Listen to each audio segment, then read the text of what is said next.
How to get or how to simply use referrals in your Temu or referral code in your Temu account.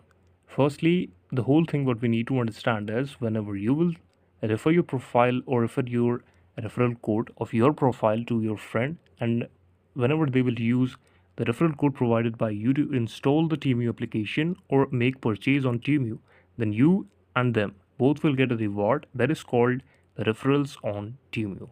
How you can simply use it, it will be credited to your Temu account. You can simply click on your Google and then click on the Temu wallet, and then on the Temu wallet you can see that on the Temu website you should sign in, and then whenever you will do it, the amount will be credited to your bank or in the Temu wallet, from where you can simply just purchase anything and use it on the discount as a discount coupon on the Temu. So this is how you can get it. Thank you so much for watching this video.